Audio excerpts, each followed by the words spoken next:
What is up, my viewers? Bang here, bringing you another World Tanks gameplay commentary. If my voice sounds a little lower, it's because I'm doing this early in the morning. My voice tends to be a little lower when I'm tired, late at night or early in the morning, just because as the day wears on, it kind of grinds on. Anyway, this is a game from Never Aim and his KV-1. So, it's an assault battle on Erlenberg, and we shall see exactly how things go here. It's a pretty even match, I'm not gonna lie. Why would I lie? Why would I even say such a thing? Why would I lie to you guys? Anyway, this match, someone apparently pinging the M3 Lee, saying he's going to he's pinging that location over there, and now the Su-85 is pinging that location. Never Aim taking a slightly different approach rather than going up the left or right side, pretty much going straight up the middle where he can have cover from the buildings. Now in the comments he said, I know at least I'm going to get one kill, so rather confident in his ability.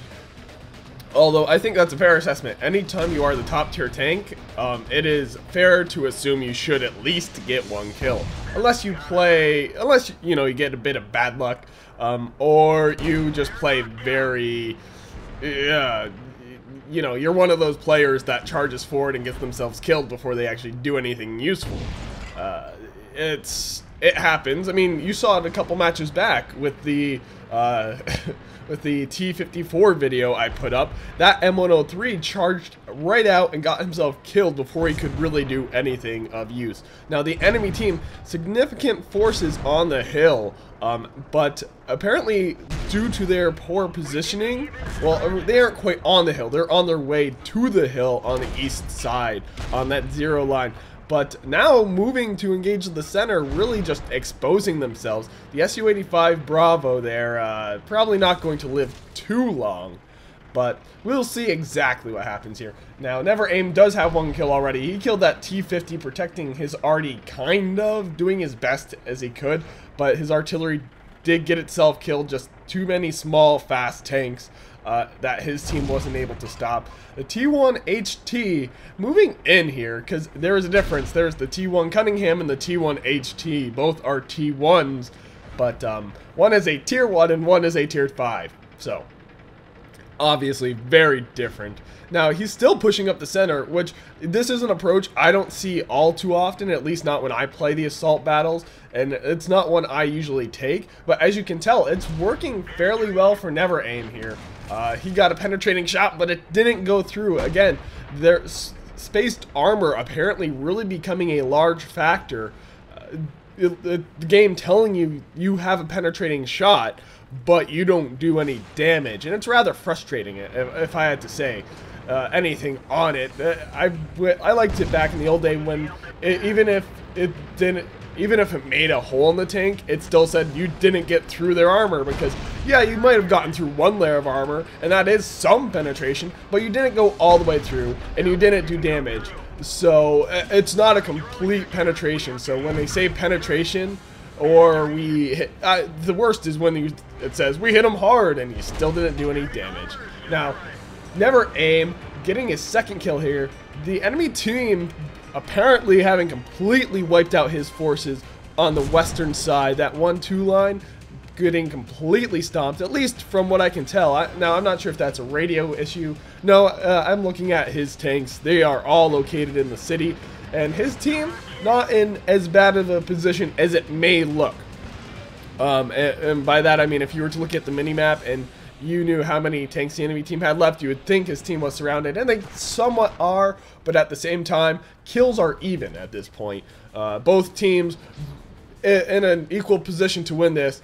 Now, assault battles, your worst enemy, in my opinion, is the clock. You have 5 less minutes. You have approximately 33% less time, and it usually turns into a thing of we have to move now or we don't win because we run out of time. But then you move and you rush in recklessly due to time constraints, and then you end up getting yourself killed before you can really do anything of use. The clock makes people do stupid things, basically, is what I'm saying.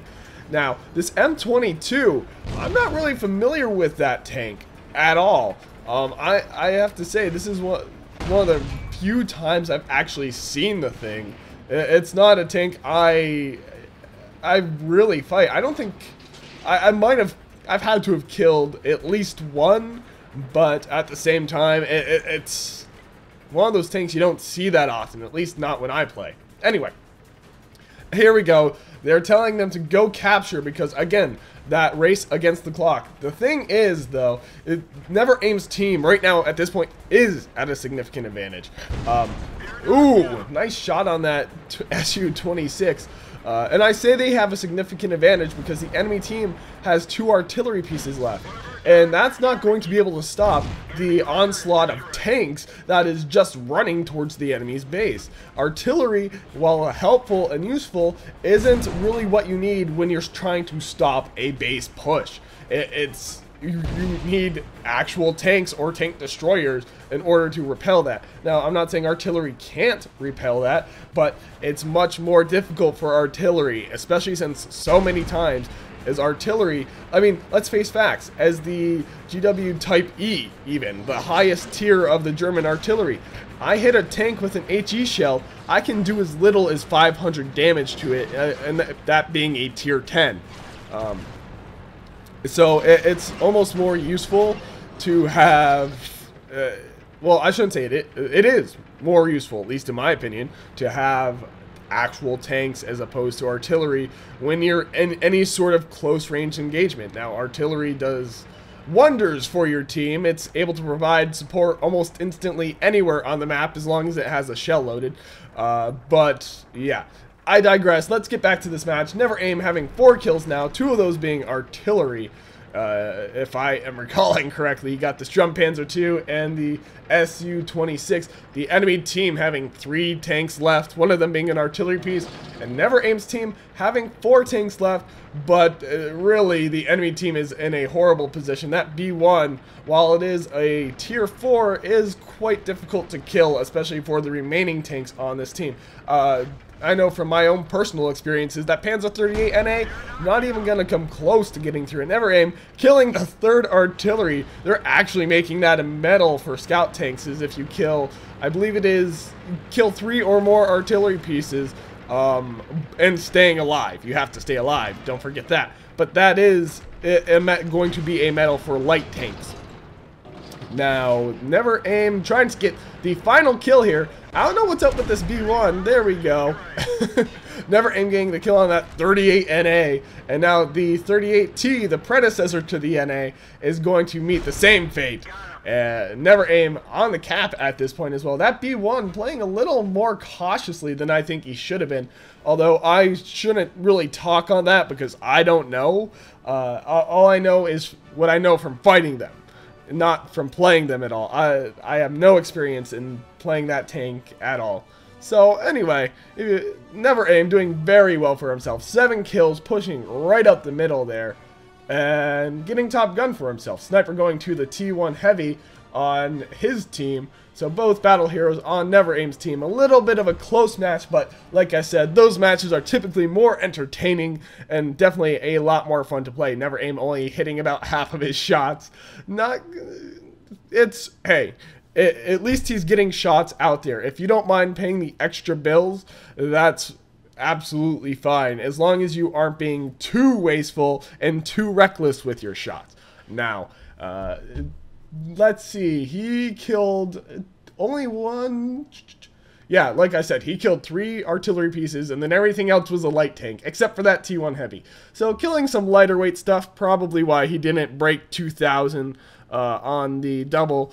But at the same time, tier 5 tanks, unless you're fighting anything that's tier 6 or 7, it's going to be somewhat more difficult to break 1,000 experience, especially if you are not running premium, which he is not.